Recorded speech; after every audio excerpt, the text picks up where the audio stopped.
So my name is Brian Wallace. I serve on the staff of Pittsburgh Presbytery, which is in Pittsburgh, Pennsylvania. We are what's called mid-council, so we're an organization of churches. So we're an organization of about 130 Presbyterian churches, all in the Pittsburgh area. And one of the things that I'm most passionate about in the work that I do there and the work that I've done is working with teenagers. My background before I went on staff, I was a pastor in a local congregation where I spent most of my time working with middle school and high school kids. And one of the things that's become really important to me to talk with parents about is about this kind of issue of faith, doubt, and belief. So one of the things that I think can be really disconcerting to parents, especially parents who have raised kids in church, is when all of a sudden they become adolescents, and on top of everything else that changes, I mean everything changes once kids move into adolescence, their attitude to church changes, and they start saying things that can be scary to parents. Like, I'm not even sure I believe in God anymore, type stuff. And I thought it might be helpful to talk real briefly, I'll try and make this brief, a little bit about what I think parents need to know about these things about faith, doubt, and belief. Just so they kind of know what to expect and kind of how they can best react. So, but before we get into that, I want to look at a story from the Bible, and it's a story about John the Baptist. So if you know anything about John the Baptist, you know that John the Baptist was one of the first who believed in Jesus and believed he was the Messiah, he was the deliverer, he was the one that God had sent to bring in the kingdom of God. So John was one of the first. John baptized Jesus. He was kind of there at the outset of everything. And John eventually gets arrested. He got himself in trouble for complaining about the governor and some personal choices he had made. So John ends up in prison. And John, while he's in prison, sends some of his disciples to see Jesus. And he asks some questions. He says, and this is what the Bible tells us. Now, when John heard in prison about the things the Christ, or Jesus, was doing, he sent word to his disciples saying, "Are you the one who's to come, or should we ask for another?" Okay. So this obvious question, did I mess up? Right? Did I goof it up? Now, what I should say is some people don't agree with me on how they read this text. Some people say, no, that was John's way of handing his disciples off to Jesus. Okay. Now, I don't disagree. Okay, I do disagree with that 100%. I understand it. I think it's wrong.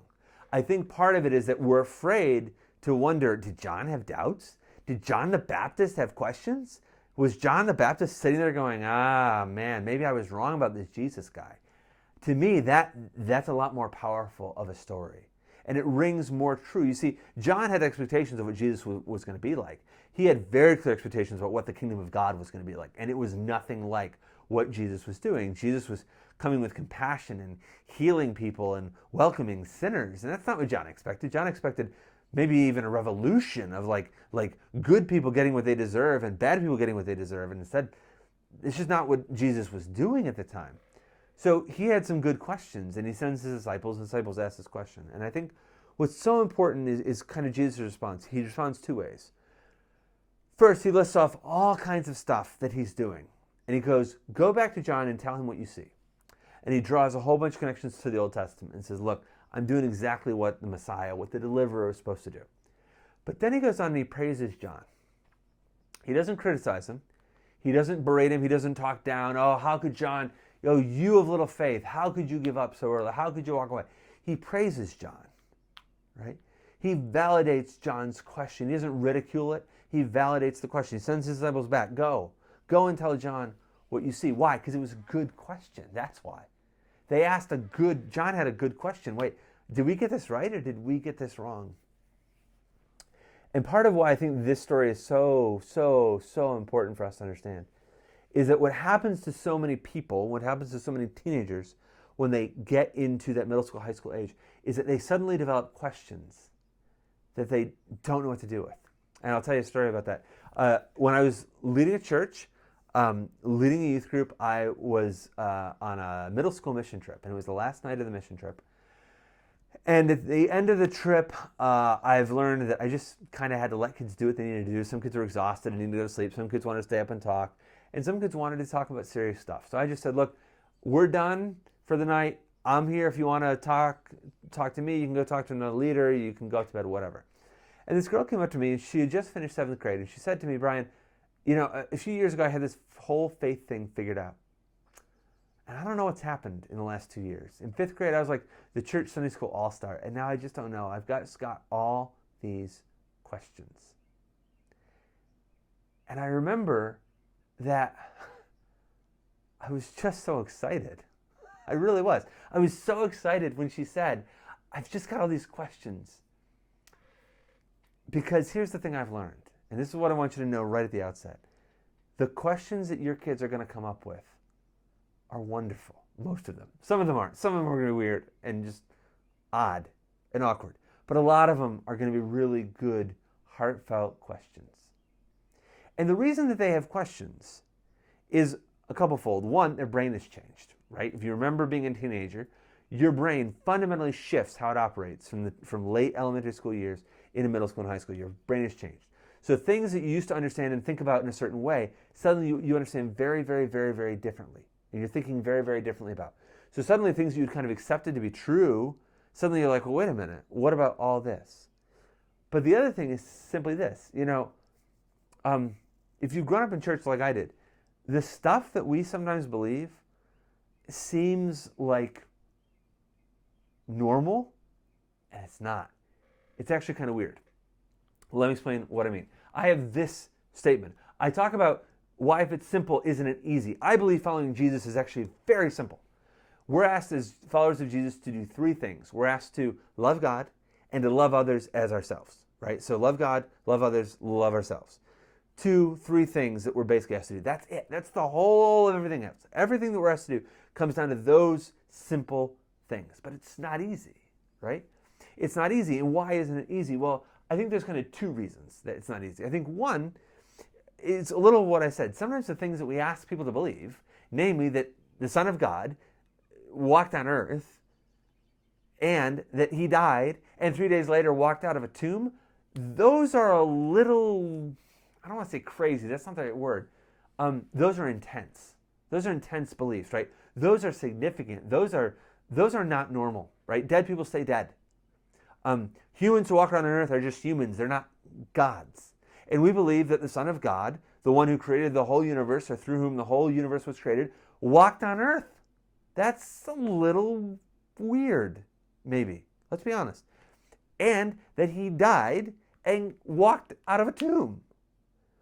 Let's be honest. If kids come to us and say, I'm not so sure about this resurrection thing, that's just a really good question. Like, why does the resurrection matter? Why is it so important? How do we know it happened? Those are all really, really good questions. So I think sometimes they're very abstract. And I think in the same way, a lot of kids get hung up on this, can science and faith go together? Or do we need to pick, right? They hear things about how, there's creationism and then there's evolution. And you can't believe in both at the same time. And so you got to pick, right? And that's for a whole other session, by the way. I have a ton to say about this because I was a physics major. And by the way, the short answer is they go together quite wonderfully if you're willing to let the 2 inform one another. But that's for a separate day, I promise. But that's a little abstract. But sometimes kids' questions aren't abstract. They're not about the resurrection or creation and evolution or, God walking on earth. They're things like this. How can an all-good and all-loving God create a world like ours, right? As I'm recording this, we're in the middle of coronavirus. And, in the midst of coronavirus, I think it's a really good question. If God is all good and God is all loving, why is there coronavirus? Why was there polio? Why was there smallpox? Why is there all this disease? Why is there injustice? Why do people starve? Why is there war? These are all really good questions that aren't as abstract. They're kind of abstract, but they can become pretty personal. And this one gets really personal. If God is real and loves me, why is my life the way it is? I've had kids, especially kids who've struggled with depression, who've asked me this over and over and over again. Brian, you say that God is all good and you say that God is all loving, and I can't believe that God is all good and God is all loving because my life is the way it is. Either God is not all good or he's not all loving or he's not all powerful because my life is a mess. And I don't feel like God is real. Hey, that's a good question. And last, and goes back to a little bit more abstract, some parts of the Bible just don't make sense. They're weird. There's weird stuff in there. The Noah story, that Noah story is weird. That story is about God destroying the whole world. Like, we paint our nurseries with murals of an event of mass destruction, right? So if kids go, wait a minute, what's going on with that Noah story? That worldwide flood thing? That's a good question. And what I've learned, and what I want to share with you as parents, and that I don't want you to miss, is that questions like this, engaging questions like this with our kids, is critical to their faith growing and developing. And why do I know that? Well, here's a little bit of my story. I grew up a church kid. My family went to church every Sunday. It was not optional. It was what we did. And by and large, I didn't mind church. I didn't love it, but I didn't mind it. I liked the people. People were great. Worship, it grew on me. But I enjoyed church. I enjoyed the people. I enjoyed the community.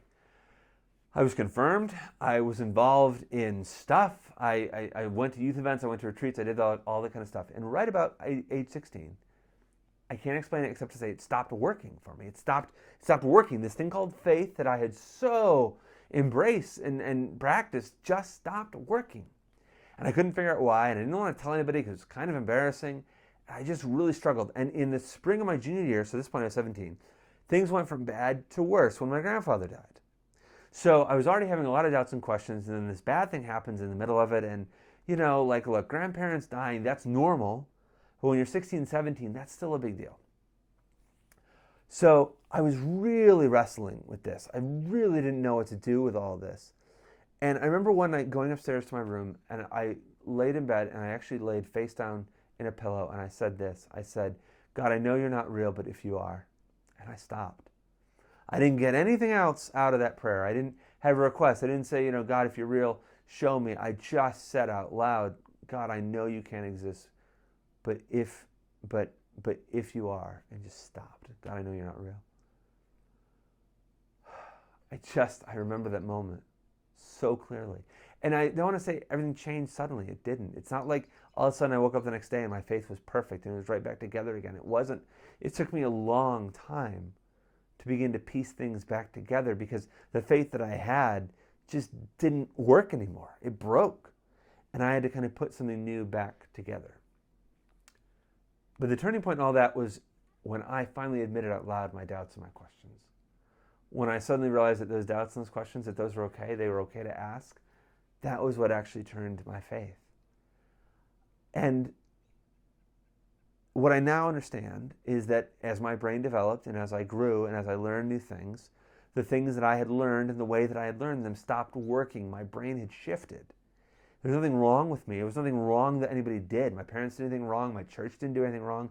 I didn't do anything wrong. It was just kind of a natural step where as my brain shifted, I had to reinterpret and try and re-engage and understand these things in a new and different way. So I want to come back to this idea of kind of faith, doubt, and belief. You see, a lot of people say, well, you either have faith or you doubt. No. You see, when I look at the disciples in the New Testament, I see people who have faith, but a whole lot of questions to go along with it. Jesus didn't say to people, hey, come and follow me, be my disciple once you've got it all figured out. He called them knowing almost nothing and said, hey, come and follow me, be my disciple, and let me help you, let me show you, let's figure it out together. The disciples are a bunch of people with a whole lot of questions, some of them ridiculous, some of them brilliant. Some of them are amazing questions, right? The John the Baptist story that we talked about is an amazing question. How do we know you're the one? How do we know you're the one who's supposed to come? How do we know you're the Messiah, the deliverer? It's a good question. So what I want to say is that it's not faith versus doubt. It's belief versus doubt. And it's not necessarily belief versus doubt. It's faith, belief, doubt, and questions together. You see, you can have faith and have a whole lot of questions. You can have faith, have a whole lot of really good questions. Nothing wrong with that. Some of the deepest believers that I know, the strongest people of faith I know, what makes them so strong in their faith isn't that they just blindly believe. It's that they've asked tough questions. They've wrestled with things deeply and come out the other side. That's what builds strong faith. What builds strong faith is not saying, well, I would ask a really good question about human suffering and faith, but I don't want to be a bad Christian. So I'm not going to ask that question. That's ridiculous. If you want to grow in your faith, ask the question. Ask the question about why is there human suffering if God is all good and all loving and all powerful. That's a great question for us to be asking. So what I want to say is faith is what lets us trust. It's what gives us the space to explore the hard questions and doubts that we're wrestling with. And here's the thing I want to draw your attention to. It's this phrase, faith seeking understanding. This is an old phrase in life of the church. And here's the thing is we don't believe that you have it all together. You get all your questions answered, and then you commit your life to Jesus and follow him. That's not what we believe. That's not what the disciples did. The disciples did not figure out all their abstract questions about Jesus and then follow him. They followed him because they found a compelling figure. They believed that he was a source of truth and they wanted to learn more. That's what Jesus calls us to, is to find him compelling and to want to live like him and to better understand the things that he taught. That's what Jesus is about. When we embrace faith, we're not saying we've got all the questions figured out. We've got all the answers to our questions. We're saying we want to figure it out. But the only way to figure it out is through faith. And I want to draw an analogy. As I said, my background's in science. And what science has learned, and what science shows us over and over and over again, is the more we learn, the more we realize how much more we have to learn, right? So the smallest, I'll give a very simple example, and it's way oversimplified. The smallest particle of matter is an atom, okay? So we believed that scientifically, and then we did more research and we found out that an atom is made up of neutrons, protons, and electrons, which are smaller particles. But then we found out that electrons aren't actually particles in the same way we thought they were. So not only is an atom not necessarily the smallest particle, but it's made up of smaller particles, but even one of those particles isn't really a particle in the same way we think of a particle. And then we did more research and we found out that even neutrons and protons are made up of other things. There's things like quarks and antiquarks. That the more we learned about the atom, the more we actually realized that we had more to learn about the atom. That's how faith works. The more we learn, the more we realize that we have more to learn. You know, I've been studying faith. I'm 39 years old. I've been studying faith in an academic way since I was 20 when I was in college. I've learned so much and I've grown to understand so much and believe so much, but I honestly think I've got more questions now than I did when I was 18. They're harder questions, they're deeper questions, but they're questions that are born out of a lifelong pursuit of figuring out what this thing called faith means. So for me, it's not about faith. It's not about faith and doubt. It's about faith and questions and doubt all kind of mixed together. And faith is what gives us the freedom to ask the hard questions, to express our doubts. Sermon's over. Here's what I want to say. Kids need to know that it's safe to ask questions. And if you freak out the first time that your kid says something like, I'm not sure I believe this stuff anymore. If you freak out and say, oh, don't say that, it's not going to help. The best thing that I can tell you is to respond this way. And say, really? Well, why? Tell me more. Right? Listen, hear them out. Hear them out. Like, don't try and explain it away. Don't try and say, well, you just have to believe. Ask them. Okay, fine. What's going on? Like, what's your question? Don't try and suppress it. Ask them to open it, express it. And the most important thing is be open about things that you have struggled with or that you are struggling with. I love telling my story about being 16 and 17 years old. I am proud of that story. I'm not ashamed of it. I'm proud of that story because it was such a critical step in my development. And for I know kids and adults alike have said, oh, that story meant so much to me because it made me feel normal again. So there is nothing wrong with our teenage kids coming to us with hard questions. You know, even my kids, they're 10 and 12, they're not even teenagers yet. Somebody's come up with really good questions. Let's not be afraid of the questions. Let's not be afraid of our kids' doubts. Let's not try to explain them away. Let's have a conversation. Let's do what Jesus did. Let's say, okay, well, let's talk about this. Let's look at what the Bible says. If you're like, Brian, I don't know what the Bible says, ask somebody. Ask somebody. Pastors love these questions. Hey, pastor, my daughter was asking a question about suffering and how a good God can allow suffering. Can you help me out? Ask your pastor. Ask your pastor that kind of question. That's what we love to do. That's what we've been trained to do. So don't be afraid to ask questions and don't be afraid to ask for help. And here's why. I heard a quote a couple years ago that has totally validated what I've believed about this. And it came from a professor who studied this at length. She says this: doubt isn't toxic to faith. Unexpressed doubt is. You know, doubt won't kill your faith, but not talking about it, not expressing it, not feeling free to reflect on it, that will kill your faith. And when I think about back to my story, I think I'm lucky in that moment I felt comfortable even admitting my doubts and questions to myself, because that was what kind of set me free. That was what put me on a path toward a new faith, a more mature faith, a more life-giving faith, a more sustainable and lasting faith. So questions are a great thing.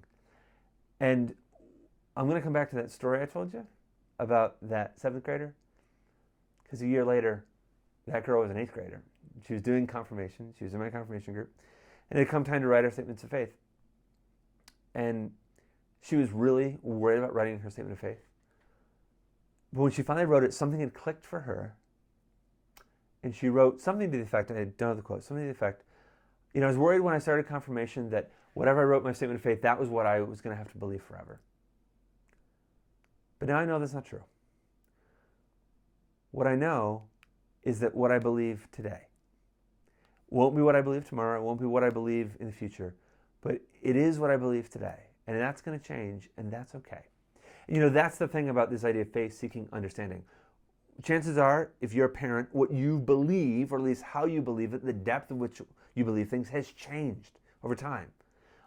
If anything has shaped my faith in the last 39 years, becoming a parent has changed the way I look at faith. It's changed the way I understand things. It's changed my understanding of like self-sacrificial love, right? There's a lot of things. But the thing we have to realize is that for kids to be able to grow in faith, they have to be in an environment, in a place where they can ask hard questions, where they can have their doubts, and they can feel as though it's safe. And there have to be adults around them to validate them and say, you know what? That's a really good question. So if there's one phrase I can give you to finish up, when the kid comes to you and says, I'm not sure I believe any of this stuff anymore, I would just respond and say, really? Well, tell me more. And if they can say, I don't understand how good God can allow so much suffering, say, that's a really good question. I've struggled with that too. If you haven't struggled, don't lie to your kids.